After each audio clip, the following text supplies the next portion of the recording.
Hello friends. तो जब भी बात आती है लॉ की तो हमने एक इम्पॉर्टेंट चीज बहुत बार एक टर्म सुना है जिसे कहते हैं लीगल नोटिस। लीगल नोटिस, तो ये लीगल नोटिस क्या होता है? तो आइए मैं आपको बताता हूँ। जब भी आपके साथ कुछ गलत हुआ, किसी के साथ भी कुछ गलत हुआ, तो जो पहला स्टेप है वो लीगल नोटिस होता है। उस लीगल नोटिस एक नोटिस होता है जो कि एक एडवोकेट के थ्रू भेजा जाता है, उसके लेटर हेड पे या उसकी फर्म के लेटर हेड पे।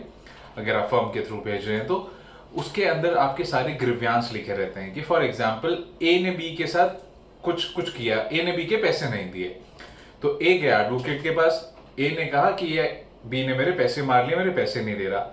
फिर ए का जो एडवोकेट है वो एक लीगल नोटिस बनाएगा। उसके अंदर आपके ग्रीवियांसेस होंगे, फैक्ट्स होंगे कि आपने कैसे पैसे लिए, कैसे पैसे नहीं दिए, लीगल प्रोविजंस होंगे कि अगर आपने ये चीज कंप्लाई नहीं करी, उसके पैसे वापस नहीं दिए, तो अगला स्टेप जो होगा वो होगा कोर्ट रूम में। तो इस लीगल नोटिस के अंदर होगी डिमांड कि मेरी क्या डिमांड है कि मुझे मेरे पैसे वापस दिए जाएं। उसके बाद कितने दिन का आपके पास टाइम है और कितने दिन में आपको इसका रिप्लाई करना है। या तो आप पैसे देंगे या तो उसका रिप्लाई करेंगे।